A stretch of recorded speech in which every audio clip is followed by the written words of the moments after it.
Multi-écran, nous, on est en train de réfléchir en ce moment, ça permet sans doute une continuité de lecture et peut-être de l'interaction entre les écrans. On se pose beaucoup de questions, notamment entre j'ai ma tablette ou j'ai mon PC, je suis en train de regarder la télé, quelle interaction je vais pouvoir faire jouer entre les écrans et quel complément et quelle action on va pouvoir faire jouer entre les différents écrans. Aujourd'hui, c'est ces questions-là qu'on se pose. C'est qu'aujourd'hui, dans notre démarche multi-écran, ça nous fait beaucoup plus se poser la question de l'essentiel, de nos fondamentaux. Qu'est-ce que l'internaute, le mobinaute, l'utilisateur de la TV, de la tablette, c'est quoi ce dont il a besoin et ce dont il recherche. Et je trouve qu'aujourd'hui, cette réflexion multi-écran nous oblige à nous poser beaucoup plus de questions et à essayer d'aller à l'essentiel. L'exemple marquant, on a commencé à faire des applications, on a moins de place sur un écran de PC, mais on s'est recentré sur l'essentiel, notre application est vraiment appréciée parce qu'on a su se recentrer sur l'essentiel. Aujourd'hui, dans notre démarche un peu de rendre cohérent tous ces services, on se pose vraiment cette question et je pense que ces différents écrans qui ont des spécificités, qui ont des tailles, des modes de navigation très différents, vu qu'on essaie de donner une expérience utilisateur assez proche, ça nous fait poser, je trouve, les bonnes questions et ça nous emmène dans des retranchements un peu plus loin que précédemment où on avait un écran de PC. Voilà, ça faisait 10 ans qu'on faisait des sites sur Voilà, on savait à peu près comment ça fonctionnait. Là, ça nous fait reposer les questions en termes d'ergonomie, de navigation, de contenu qu'on peut proposer. Et ça, je trouve que c'est une vraie différence et une vraie démarche qui, je trouve vraiment intéressante parce qu'elle se fait vraiment poser les bonnes questions. Et nous, site de contenu sportif très riche avec beaucoup de choses, voilà, on se recentre sur l'essentiel. Et ça, je pense que ça apporte un vrai plus parce que dans le traitement, on va plus loin, voilà, on se pose les bonnes questions. Le multi-écran permet aujourd'hui d'apporter une valeur ajoutée interactive au contenu qu'on peut proposer.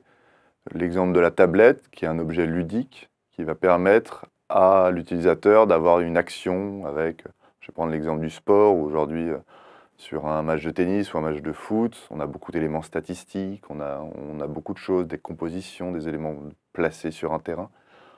Grâce à la tablette, on a une interaction entre ce qu'on peut lire, ce qu'on peut voir, et pourquoi pas jouer avec, déplacer des éléments, voir ce que pourrait donner, je sais pas, tel match si on changeait tous les joueurs de l'équipe en fonction des statistiques, etc. Donc je trouve qu'il y a, par exemple, il y a un côté ludique. Après, on peut aussi également imaginer un lien entre, je prends le journal papier, qu'aujourd'hui, voilà, l'équipe c'est avant tout un journal papier encore aujourd'hui. Bah, demain, quelle interaction on peut donner avec un écran d'iPhone pour, je regarde un résumé de match et j'ai un lien, j'ai quelque chose qui me renvoie vers l'iPhone où je peux voir le petit résumé du match en vidéo, la déclaration d'après-match, etc. Donc il y a un vrai lien, une vraie interaction qui peut exister. Qui aujourd'hui, on en est à la réflexion, mais on pense qu'il y a vraiment quelque chose à jouer. Les tablettes n'ont pas sauvé, on va dire, les médias et la presse. C'était des grandes promesses d'Apple. Ils ont eu une campagne de communication sur l'iPad.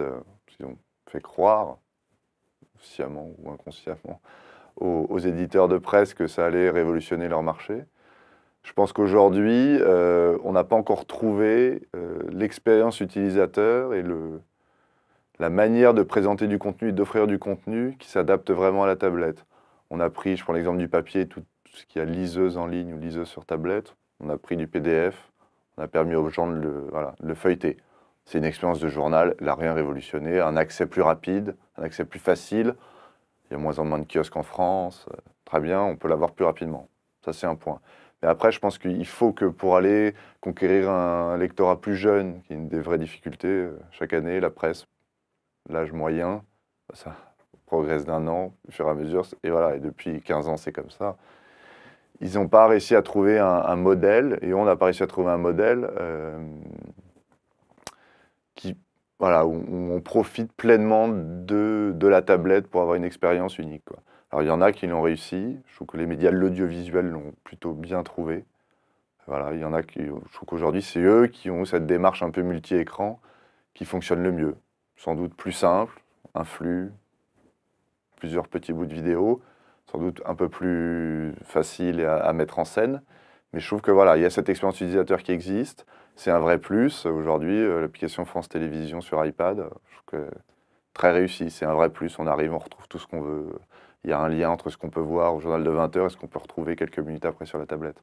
Voilà, il y a un vrai côté linéaire, délinéaire des contenus proposés qui est, je trouve, assez réussi. Et je trouve que la presse, aujourd'hui, n'a pas encore trouvé, reste sur son modèle. J'ai des grands papiers qui font plusieurs milliers de signes. De temps en temps, j'insère une vidéo, mais qui n'a pas cette qualité de contenu que peut avoir le papier à côté.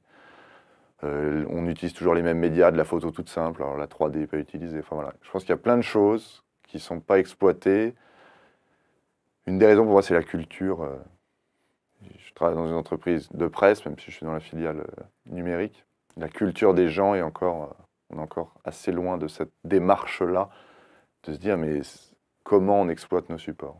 Aujourd'hui, il faut faire un papier, on a une info, on va donner un papier. Voilà. On n'a pas encore cette démarche assez de se poser les questions où ça va être proposé aux consommateurs.